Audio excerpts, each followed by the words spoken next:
Hello everyone. आज हम करेंगे सम ऑफ ऑड नेचुरल नंबर्स। ये जो टॉपिक है ये हमारा कॉम्पिटिटिव एग्जाम में भी बहुत ज्यादा यूज होता है। तो आज हमने ऑड नंबर्स का जो सम करना है उसके लिए एक ट्रिक देखेंगे। अगर हमारे पास कुछ ऑड नंबर्स दिए गए हैं, जैसे कि यहाँ पे हमारे पास ऑड नंबर है 1 से स्टार्ट हो रहा है, 1 3 5। अब इतना इजी सम तो आपको आएगा नहीं, तो हमने जस्ट इसका ट्रिक देखने के लिए ही हमने ये सिंपल एग्जांपल ली हुई है।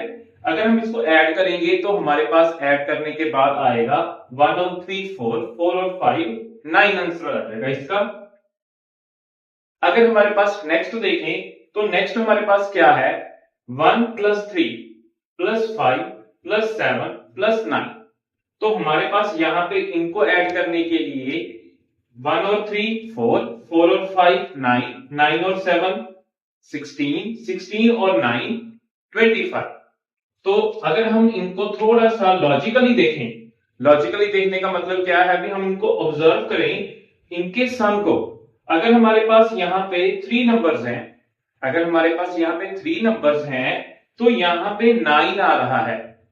अगर हमारे पास यहाँ पे 5 नंबर्स हैं, we have the 5 numbers here and the sum is 25। तो अगर हम इसका एक लॉजिक देखें तो लॉजिक क्या बन सकता है, 3 नंबर का 9 आ रहा है, इट मींस 3 का स्क्वायर हमारे पास 9 है। अगर यहाँ पे हमारे पास 3 नंबर है तो सम जो हमारे पास है वो 3 का स्क्वायर है। 3 का स्क्वायर मतलब अगर मैं इसको 3 का स्क्वायर लिख दूं तो हमारे पास आंसर 9 ही आएगा। अगर मैं इसको भी ऐसे ही करूं 5 का square, 1 2 3 4 5 5, we have a 5 numbers, so the sum is 5 square and the answer is 25। अगर हमने इन दोनों के लिए एक लॉजिक बनाया भी, जितने हमारे पास नंबर्स हैं तो हमने उन नंबर्स का ही स्क्वायर कर देना है। हमारे पास 3 नंबर थे तो हमने 3 का स्क्वायर कर दिया। हमारे पास 5 नंबर है, 5 नंबर है तो हमने 5 का स्क्वायर कर दिया और हमारे पास 25 आ गया है। तो उसी लॉजिक को हमने कंटिन्यू करना है। अब हमारे पास यहाँ पे कितने नंबर हैं, यहाँ पे हमारे पास 19 तक हैं।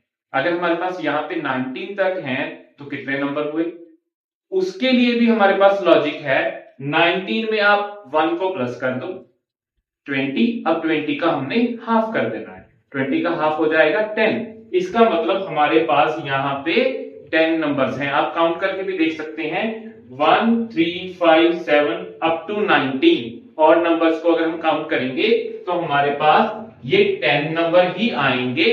तो इसका जो सम है हमने इनको ऐड नहीं करना, इसके लिए हमारे पास क्या हो जाएगा, 10 का स्क्वायर दैट इज 100। तो मेन हमने यही देखना है, अगर हम सम ऑफ ऑड नेचुरल नंबर्स कर रहे हैं तो हमने उन नंबर्स को काउंट करना है। काउंट करने के बाद जितना उसका नंबर आएगा उसको हमने स्क्वायर कर देना है। यहां पे हमारे पास काउंट करने के बाद पता चला 10 नंबर्स हैं तो हमने 10 का स्क्वायर कर दिया और हमारे पास 100 आ जाएगा। अब यहां पे हमारे पास है 49 तक, 1 3 5 है तो ये हमारे पास ऑड नंबर ही है क्योंकि एक एक स्किप कर रहे हैं हम, पर हमने इसको लास्ट में 49 लिया हुआ है, इसका मतलब ये 49 नंबर्स तक है।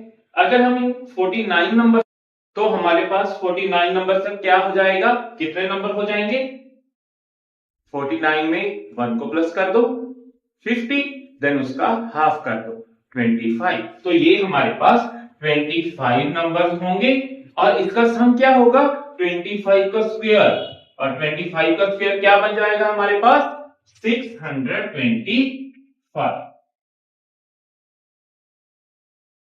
नेक्स्ट हमारे पास क्या है, 1 3 5 7 अप टू 99। अब 99 तक हमारे पास कितने नंबर्स हो जाएंगे, 99 प्लस 1 100, 100 का हमने हाफ कर दिया 50, then we have the 50 numbers and the sum will be 50 square. 50 square means square of 50, that is 2500। तो ये हमारे पास था सम ऑफ ऑड नेचुरल नंबर्स का एक शॉर्टकट। हमने इसको शॉर्टकट क्यों दिया, क्योंकि हमने इसको ऐड नहीं करना है, हमने इनकी काउंटिंग करनी है, काउंटिंग करने के बाद जितने वो नंबर होंगे उसका हमने स्क्वायर कर देना है। इसी तरह से हमने सम ऑफ नेचुरल नंबर्स भी किया था, सम ऑफ इवन नेचुरल नंबर्स भी किया हुआ है, जिसका मैं जो लिंक है आपको डिस्क्रिप्शन में ऐड कर दूंगा। तो उम्मीद करता हूं आपको ये जो लॉजिक है, ट्रिक है, समझ में लग गया होगा। और दोस्तों एक बात का ध्यान रखना है, ये कॉम्पिटिटिव एग्जाम का बहुत ही इंपॉर्टेंट रोल प्ले करता है। जो भी आपके कॉम्पिटिटिव एग्जाम है उसमें ये बहुत अच्छी तरीके से इसके सम पूछे जाते हैं, तो इसको आपने नजरअंदाज नहीं करना है। Sum of n natural numbers, sum of odd natural numbers, sum of even natural numbers. उम्मीद करता हूं आपको समझ में लग गया होगा। Thank you.